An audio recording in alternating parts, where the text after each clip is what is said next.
আবার রিতম চালিয়া কবিতা লিখেছে, তবুও তো প্রতি রাতে তোমার ঠোঁটখানি আমার স্বপ্নে আসে। আহা, এটা আমার কেনা জায়গা জানিস না? আমার এক ফুট হয়ে সুপ্রভাত বন্ধুরা, সবাই নিশ্চয়ই ভালোই আছেন। সকালবেলায় এই মাঠের দিকটা চলে এসেছি। উত্তরে হাওয়াও দিচ্ছে ঝিঝি করে। আজকে এই উত্তরে হাওয়ার সঙ্গে শুরু করছি নতুন ব্লগ, দেখতে থাকুন। সূর্য উঠে গেছে, হালকা রোদ এসে গায়ে পড়ছে চারিদিকে, গাছে পালায়, সব জায়গাতে। বেশ ভালো লাগে সকালবেলাটায় এদিকটায় ঘুরে গেলে। উত্তরে হাওয়া হচ্ছে দেখে ধান নিয়ে চলে এসছে, এখানে উড়িয়ে নেবে।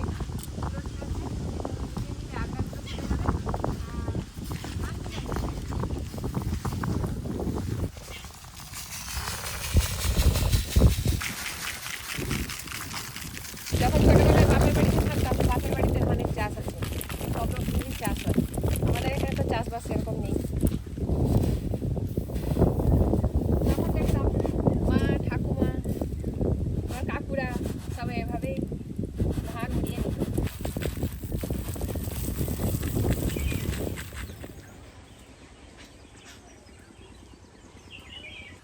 এই দেখুন, এই যে খড়ের আটি দিয়ে ঘেরা আছে, এই দিকটায় সব ধান, আর এই দিকটায় সব আটা। এগুলোতে আর ধান নেই, মানে এগুলো পুষ্টি হয়নি, ধানে আঠা হয়ে গেছে। বন্ধুরা, প্লিজ যদি আমাদের ভিডিওটা ভালো লেগে থাকে অবশ্যই সাবস্ক্রাইব করে পাশে থাকবেন, আমাদের ভিডিও দেখতে থাকুন। এবার বাড়ির দিকে যাবো, একটু কাজকর্ম আছে, সব সেরে নেবো। আপনাদের দাদা আর রিপু স্কুল যাবে, সব রেডি করে দিতে হবে। পত্রিকাটা দেখো, এটা একটা পত্রিকা। সৃজন, বাবা, আবার রিতম চালিয়া কবিতা লিখেছে। কত পাতায়? 11 পাতায়। অনুগত চরণ দাসী, রিতম চালিয়া। দেখেছি তোমারে ভিড়ের মাঝে, তুমি লুকিয়েছিলে নাম না জানা অচিন পুরীর কাছে। ওই দুটি নয়নের আঘাতে আহত ছিলাম আমি 7টি বছর 6টি মাস। তোমার মনের মাঝে কেটে যায় দিন, কেটে যায় বছর, তবুও তো প্রতি রাতে তোমার ঠোঁটখানি আমার স্বপ্নে আসে। আহা, খোলেনি চোখ তোমার তখন, তুমি ছিলে আপন মনে, কই নাওনি তো খোঁজ আমার কখনো, হয়তো ছিলাম না আমি তোমার স্মরণে। তুমি নিজেই নাচো, গান গাও রবির সুর ধরে, নিজেই হাসো মনে মনে। এদিক পানে 7টি বছর পরে এলাম দুজনে ছোট্ট কুঁড়ে ঘরে, আমি তোমায় দেখে হাসি আমার মনে মনে। এই ধরো 5 মাস কথা নেই মুখে, অচেনা হলেও তুমি আপন ছিলে মনের মাঝে। তারপর দেখা হয়, কথা হয়, হয় একটু আশা, চেয়েছিলাম তোমার হাতে নিয়ে মনের খড়কুটো ভালোবাসা। অবশেষে জানি না কেউ জয়ী হলো কে, তোমার খোলা চুল মুচকে একটা হাসি, নাকি আমার ওই খড়কুটো ভালোবাসা। তোমার কালো কেশের ওই মায়া, আমি চেয়েছিলাম হতে তোমার সর্বক্ষণের ছায়া, পারলাম আর কই তোমার ছায়া হতে। অচিনপুরের ওই প্রহরী দিল কি তোমায় আবার ছুঁতে, এখন তোমার ছোঁয়া নেই, আছে শুধু আশা আর তোমার ভালোবাসা। একটা মুখ, খোলা চোখ, চোখ, হাসি, আর আমার ওই একমুখী ভালোবাসা। যদি আবার আশা পাই ছুটে যাব চলে, আমি অনুগত অমর সেই চাতক পাখি, যে খায় না জল বৃষ্টি না হলে। আহা, বাবা লেখালেখি করে, ছেলেও তো লিখবে নাকি? অনেক পড়তে হবে, 100টা কবিতা পড়লে একটা লেখা যায়। এ তো কবিতাটা কম পড়ে, আরো ধারালো হতে হবে। তবে ভালো হয়েছে, আরো পড়াশোনা করলে, আরো ঘষলে মাজলে আরো ধার বাড়বে। তিয়াস এসেছিল, ওর বন্ধু আচ্ছা, তিয়াস আর ও দুজনেই জমা দিয়েছিল কবি পত্রিকাতে। তো দুজনেরই কবিতা বেরিয়েছে, রিতম আর তিয়াস। বাহ, ওই তো তিয়াস। কথা বলা আছে অনেক, কিন্তু কথা শোনার কেউ নেই। কথা জমে আছে অনেক, কিন্তু কথা ভাগ করে নেওয়ার কেউ নেই। বেশ ভালো, অনেকটাই লেখা, পড়ে ফেলো। কিন্তু তোমার মনটার যে ছাত্র ছিল ছাত্রীরা কারোর সব প্রয়োজন। নতুন বেরোচ্ছে তাই তো এখান থেকে? Good. রিতমের কবিতা দেখে আমারও মনে পড়ল। ও বাবা, বহুদিন পরে বার করলাম ওরা কেমন আছে সুদীপ্ত চাওলিয়া। ও বাপ রে বাপ, এইসব লেখালেখি করতাম, হ্যাঁ এখনো করি অল্প বিস্তর। এই লেখকের অন্যান্য কাব্যগ্রন্থ, আমি আবার লেখক কবে হলাম? ঝরা পাতা, বৃষ্টি, তুমি এবং একদিন। আর এটা হচ্ছে দ্বিতীয় কাব্যগ্রন্থ ওরা কেমন আছে। এসব লিখেছেন কি? হ্যাঁ, দ্বাদশীর প্রশান্ত জ্যোৎস্নায় উঠছে শ্বেত পারাবত দম্পতি, আদমের কাল থেকে কালান্তর। বেয়নেটের প্রান্ত জুড়ে বিশ্বযুদ্ধের রক্ত, গুলি তলাশের স্বেচ্ছা নির্বাসন, সিম্ফনি দেয় অবিরাম কালজয়ী চোখ। জাপনের ওপিঠে নীল চোখ শুষে নিয়ে গেছে আমুদের রোদ্দুর, জরিপ করছে কাল বিংশ শতাব্দী শেষ। হাই সহস্রাব্দ, প্রজন্মের অধিকারটুকুও কেড়ে নিয়ে গেল ভিন দেশি চিল। মেঘে ঢাকা চাঁদের মতোই অতি দ্রুত সরে যাচ্ছে বর্তমান, পেশিতে জমাট বাঁধছে রক্ত, চোখে জল বাষ্প উঠছে, বিলাসী সভ্যতার নগ্ন দেহ নেচে উঠছে কালের ছন্দে ছন্দে। ছোটবেলায় তো কলেজে পড়ার সময়ের কবিতা, কি কত বছর আগে, এসব কেমন হয়ে গেছে সব। আর সে এ কথা গেল বৃষ্টি, তুমি এবং একদিন, তার একটাও নেই বই, এরকম একটা ছিল বুঝলে। স্মৃতি হিসেবে একটা করে এই বইগুলো আছে, বাকি সবই আউট অফ প্রিন্ট। ওটা না, সেই বই কোথা কে নিয়ে গেল নাকি? হাই দেখো, একটাও স্মৃতি থাকবে নি, বৃষ্টি তুমি এবং একদিনটাই নেই, খুঁজবে তো। স্কুল যেতে হবে। সকালবেলা টিফিন করে নিচ্ছি, চা তো আগেই হয়ে গেছে। টিফিনে আজকে ঘুগনি আর রুটি করব। ঘুগনির জন্য মশলা কষিয়ে নিচ্ছি, আর এদিকে আলু আর মটর সেদ্ধ করে নিয়েছি। মশলাটা বেশ ভালো করে কষানো হয়ে গেছে, এবার সেদ্ধ করে রাখা মটর আর আলু দিয়ে দেবো। উপর থেকে ধনে পাতা কুচি আর গরম মশলা গুঁড়ো দিয়ে দেবো।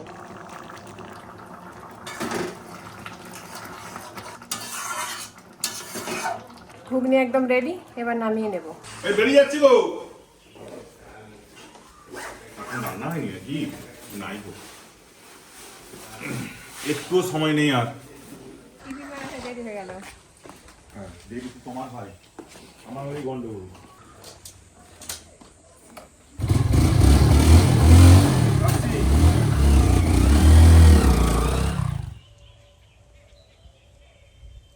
বেরিয়েছি, রিপুকে স্কুলে দিয়ে আসবো আর একদম বাজারে চলে যাব।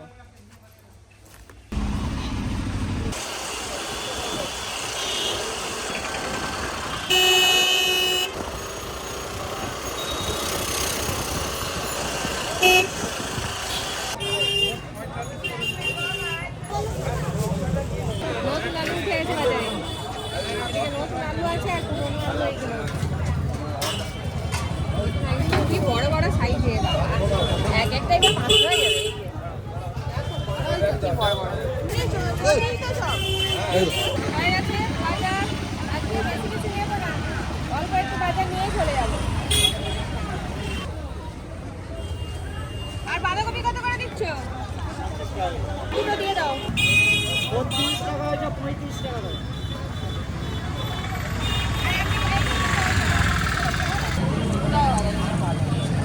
ধান পাঁচা তুলো না, যা দিবেন সব রকম তরকারি হবে। টুকটাক একটু বাজার করে নিলাম। ও বর্তা সাইকেল চালিয়ে দেবে। সামনের দিকে যাই।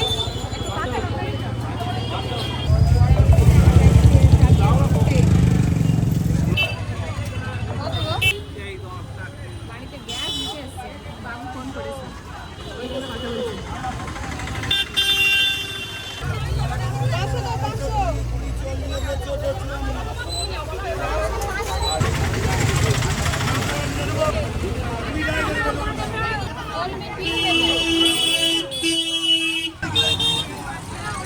আচ্ছা, কলমিটা 10 টাকা দিয়েছি, 15 গ্রাম। সব বাজার হলো, এবার বাড়ি যাবো।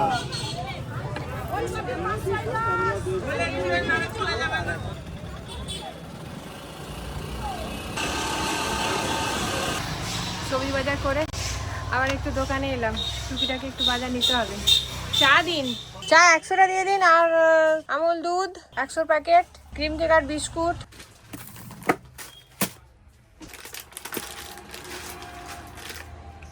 সব কিছু বাজার হয়ে গেল, এবার বাড়ি যাব। বাজার করে চলে এলাম। তো চোখের ওষুধ জোক মলম দিয়েছে। আজকে দুপুরে একটু অল্পই রান্না বান্না করবো, কিছুটা করে গেছি, ভাত ডাল এইসব হয়ে গেছে। আর এইদিকে একটু বীজ কলার চচ্চড়ি করবো। বীজ কলাগুলোকে ভাপিয়ে তার বীজগুলো বার করে নিয়েছি। আর এখানে পাঁচফোড়ন আর পেঁয়াজ দিয়ে আলুগুলো ভেজে নিচ্ছি। লবণ দিয়ে দিয়েছি, তো ভাজা ভাজাও হয়ে এসছে। হলুদ গুঁড়ো, লঙ্কা গুঁড়ো, এবার ভাপিয়ে রাখা বীজ কলা দিয়ে দেবো। আলুর সঙ্গে একসঙ্গেই ভেজে নেব। সব কিছু ভাজা ভাজা হয়ে গেছে, এবার একটু জল দিয়ে সেদ্ধ করে নেব।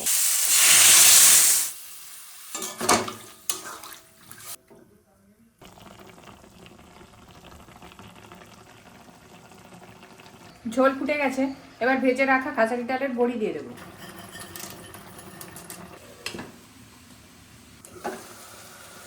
বীজ কলার চচ্চড়ি একদম রেডি, নামিয়ে নেব।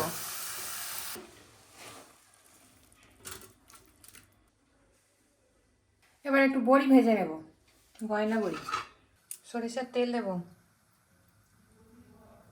সরিষার তেলের ওপর গয়না বড়ি ভাজা করে খেতে খুব ভালো লাগে, টেস্টিও হয়, স্বাদও বাড়ে।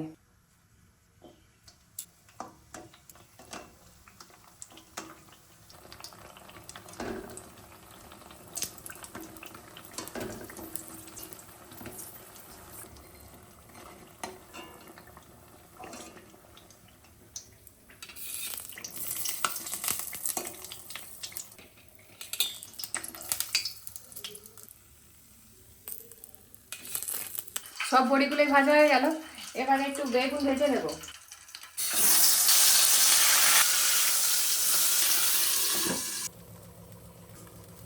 বেগুনগুলো সব ভাজা হয়ে গেছে, তুলে নেব।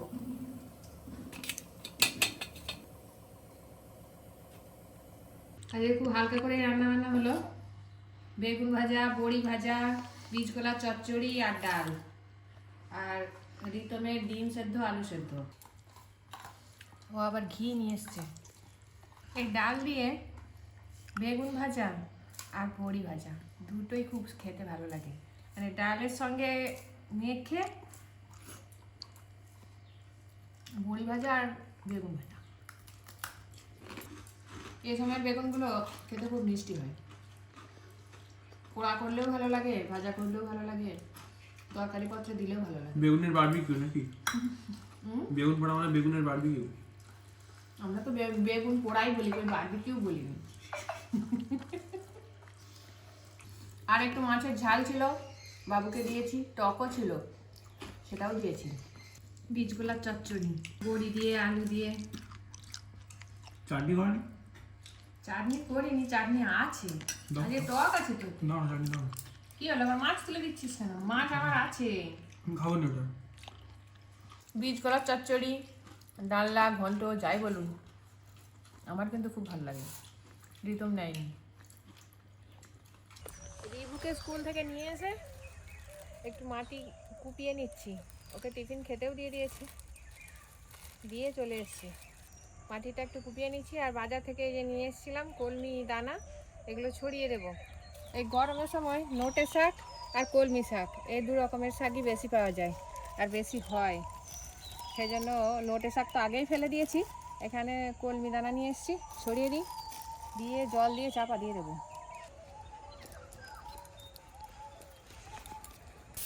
খড় চাপা দিয়ে দিলে তাড়াতাড়ি গাছগুলো বেরোবে, অঙ্কুরিত হবে তাড়াতাড়ি, আর না হলে তো এখন প্রচুর রোদ, সেই রোদে অঙ্কুরগুলো নষ্ট হয়ে যাবে, ওই জন্য চাপা দিলে তাড়াতাড়ি বেরোবে।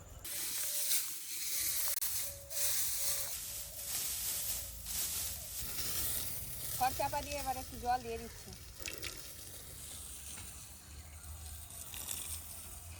বাবা কোথায় চলে গেলাম বাড়ি থেকে?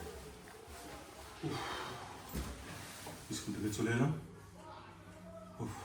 চা খেতে হবে, কেউ নেই ঘরে। রিতম, মা কোথায়? ডাকা হাঁকা কেন? কোথায় গেলে? বেড়ে করতে। কার কি হয়েছে? এটা আমার কেনা জায়গা জানিস? আমার 1 foot by 1 foot by 1 foot কত টাকা দাম দিয়ে কিনছিলে? তো এই দুটা জায়গা কেনা আছে আমার, কিনে কাউকে বসে যাবে। হ্যাঁ। আমি চা খাবো। আমি খাবো দুধ চা। চা খেতে নেই, চা খাওয়া বন্ধ করে দিতে হবে এবার। কেন? চা তো খেতে আছে। লিকার চা খেলে কিছু হবে না। চিনি ছাড়া দুধ ছাড়া লিকার চা কি আছে? দুবেলায় চা খাওয়া বন্ধ, ওটা ওষুধের কাজ করে। সকাল সন্ধে দুবেলায় চা খাওয়া বন্ধ। ওই কলতলার কাছে ওই মাঠে ওইখানে ছেলেরা খেলছে, সেইখানটাতেই গেছে ব্যাগ নিয়ে।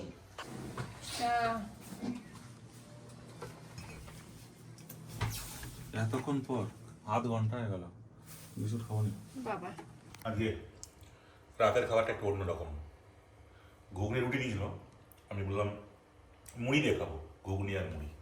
ঘুগনির সঙ্গে মুড়ি মাখিয়ে নিয়েছি, এক ফালি ওলকপি, একটা কাঁচা লঙ্কা, একটা কাঁচা পেঁয়াজ। দারুণ কিন্তু লাগে।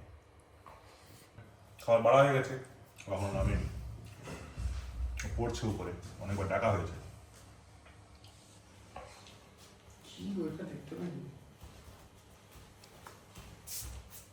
এত দেরি হলো তুই মেলার ঘুমনি করে আমি পাঠিয়ে ফেলছিস, তুই উল্টো বাজারে উঠবে, তুই মেলার মতোই হয়ে যাবে।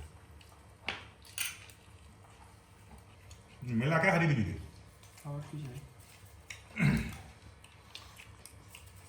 যাই হোক বন্ধুরা, আজকে তো ব্লগ দেখলেন, কেমন লাগলো অবশ্যই জানাবেন।